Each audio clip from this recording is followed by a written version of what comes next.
Hello, YouTube. It's me, Christmas Granny, or better known as Gray Stripe Gaming. Yes, I changed my name from Gray Stripe Gaming to Christmas Granny, and now I'm gonna read the Diary of a Wimpy Kid fanfic 25 years later. Um, Friday.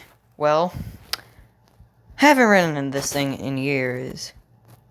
I was getting home from work today, and I saw this thing lying under a stack of paperwork.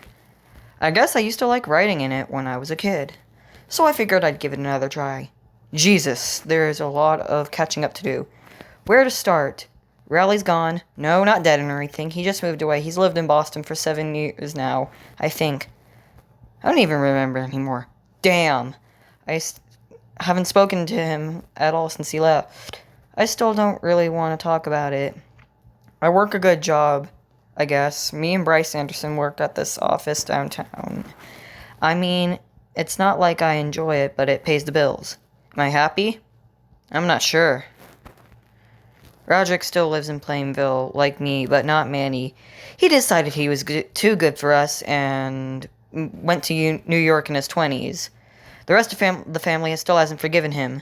Me and Roderick will still see him if he's in town, but not Mom or Dad. Speaking of which, they're still living in the same house. Yeah, it's pretty old now, but they seem good there. Roderick's married now. He met this woman about 8 years ago, and they've got a kid. I don't know if I'm jealous or what, but Roderick seems to be the one who knows what he's doing. Yeah, so Roderick's married. Me, I've never really thought about settling down. It's not like I don't get around. I do. But I've never actually had a serious relationship. Currently, I'm not seeing anyone. I guess I could say I've been busy with my job or something, but I'd just be making excuses. Work keeps me occupied, but it hasn't really been something I need to bring home. Plus, Bryce and I never really made it past being colleagues, so we don't do anything outside of the office. Hold on, I'm getting a phone call. Hello? Get to the hospital now. It's Dad. The cancer's gotten worse. Shit. Wednesday. I guess I have to come clean. Dad was diagnosed with lung cancer over a year ago. He started treatment almost as soon as he found out a couple months back. The doctors told us that the cancer went into remission and we wouldn't have to worry about it anymore. Then during a checkup, they found another tumor. So I guess the doctors here are just bullshit. Mom hasn't really been taking it well, which I guess is totally fair. For now, their savings are just covering the medical bills, but that won't last forever. Thursday. You're never gonna believe who just showed up at the hospital. That piece of shit Manny. After almost a decade, this is when he decides to see Dad. Damn it, Roderick must have told him. I wish he told me instead of just letting him walk in unannounced. He's in the hospital lobby with me and Roderick right now, and Mom's with Dad. Neither of them know Manny's here yet. Manny wants to go see them now, so I guess we have to let him. Get the fuck out of here right now. Thursday. It didn't take Manny long to leave after that. He tried to talk to us on the way out, but Roderick took care of that.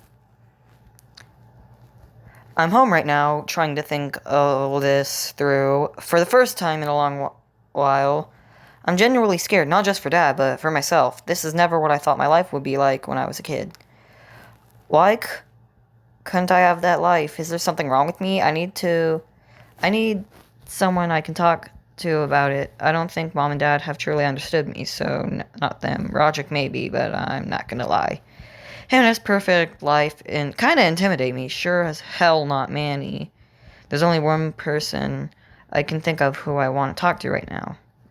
Friday. Before I say what happened next, there's something I need to get off my chest for a long time, so here it goes. 7 years earlier. Riley and I were best friends. We pretty much spent every day together since middle school. We went to college together and even moved into the same neighborhood afterwards. I was applying for a job at Fun Brain Games, the company that made Twisted Wizard. Riley had actually managed to get Zooey Mama in the local paper. He got good pay, and from what I remember, he was doing a really good job. I was probably the happiest I've ever been in my life, but it took one phone call to change for everything to change forever. 7 years earlier. So, Rowley got a call from this comic syndicate in Boston. They had seen his work, and they wanted to offer him a position. The thing was, they only had room for one more cartoonist, so if Rowley wanted the job, he'd have to move to Boston within 2 weeks. Now, I wasn't in a particularly good mood already, because Fun Brain Games had just denied my application. So when Rowley gave me the news that he'd be moving to Boston in 2 weeks, I was devastated. The day before he moved, I told him to meet me on the roof of our old middle school for old time's sake. I had something I've been waiting a long time to tell him that I needed to say before he was gone. I love you. You know, I love you too, man. No, I'm serious. I don't know if I'm bi or what, but I love you. He left the next morning. We haven't talked since. It's been 1 week since I tried to get into contact with Rowley. He still hasn't responded. At this point, I've only got one option left. Thursday. I'm not gay, Greg. Saturday. My father's dead. He's gone. I'll never see him again. I'll never be able to talk to him again. I'll never be able to tell him what I thought of him, what I really thought of him. This was the man who made me hide my sexuality for the last 3 decades. He's the reason I'm miserable. I remember when I was 16, I tried to tell him the truth. He didn't take it well. He never talked to me about it again, so I guess he figured I'd changed my mind. I should have gotten this off my chest when I had the chance. Should have told him when I could. I don't think I'll go to the funeral. Roger told me it will be on Monday. I haven't been in Plainville. I've been living in my car in Boston for the past 2 weeks. 2 days. I guess this means I'll have to write down what I thought of him instead of actually saying it. Just like every other genuine emotion I've ever had. Fuck you, Dad. Wednesday. The funeral's 2 days ago. I didn't go. I ended up driving back to Plainville yesterday. Because there's really nothing left for me in Boston. I found a termination letter from the office in my mailbox, which I guess I should have expected when I wasn't at work for a week. I realized I need to have some sort of closure with Dad. So I decided to visit his grave last night. I guess I wasn't the only one with that idea, though. When I arrived at the cemetery, I detected the smell of gasoline.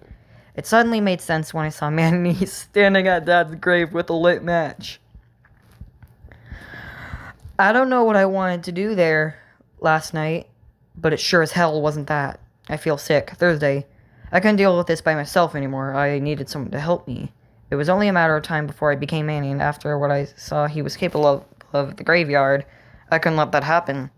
I wasn't about to let this hate dominate my life anymore. I was scared of what Mom and Roderick would think of me after skipping the funeral, and I was pretty raw after what happened with Rowley. So it took a lot of nerve and even more alcohol to do what I did next. I'm not sure what I feel.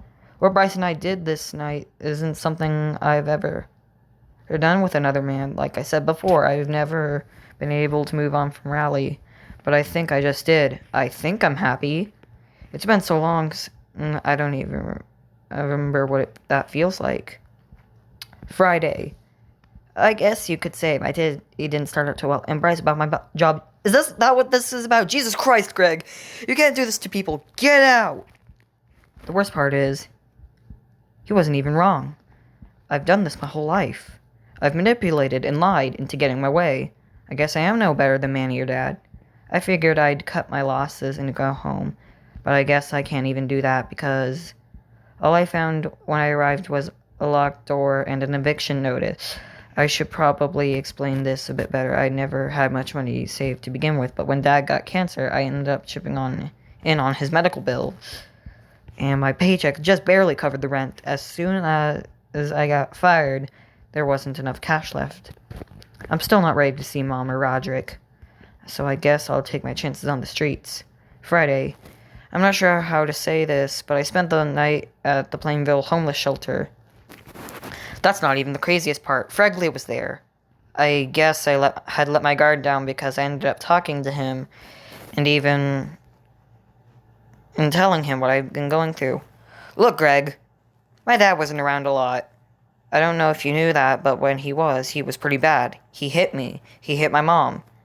Eventually, sometime during elementary school, my mom told him to leave. Even though he was a total piece of shit, I still missed him. It wasn't easy without him. Mom barely had enough income to support me. You probably remember how I coped. Never quite acting normal. He took quite the mental toll. I don't think I ever recovered.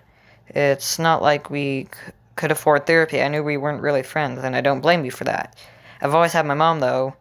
Oh, she's the best friend I've ever had. I don't want to tell you what to do, man, but I really think the best thing you can do is see your mom. At the end of the day, family's family. Damn!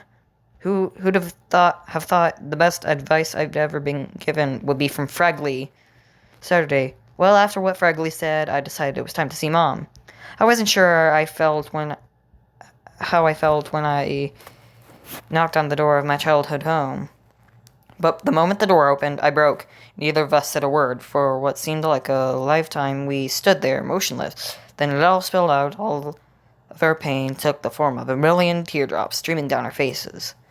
We talked for ages in the old living room about Dad, Roderick, and even Manny.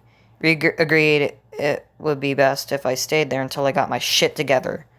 Once I thought Mom went to bed, I remembered something about the old house. Way back in middle school, I hid my Mima's diamond wedding ring here, in case I ever needed to pawn it to get myself out of some god-awful situation. Like the true asshole I am. I thought now might be that situation. Saturday. Greg, what have you done? Like a broken record, that's all she could say. At first, in a hushed voice, repeating it at increasing volumes until finally, one last time, she fell to her knees and screamed, Greg, what have you done? I wasn't sure what to do. I couldn't say anything. I dropped the ring and ran, not sure where to go. After an hour of what I thought was aimless running, I realized where I was. Roderick's front lawn. It took me one look through the window, seeing Roderick with his wife and kid, to realize I can't do this. I thought I could, but I can't. What would I even say to him? What could he even do? All I can do is screw everything up, and he doesn't need that in his life. Nobody does. I'm done with all this. I'll just have to sleep in the alley. Alright, that was part 1, guys. See you next time.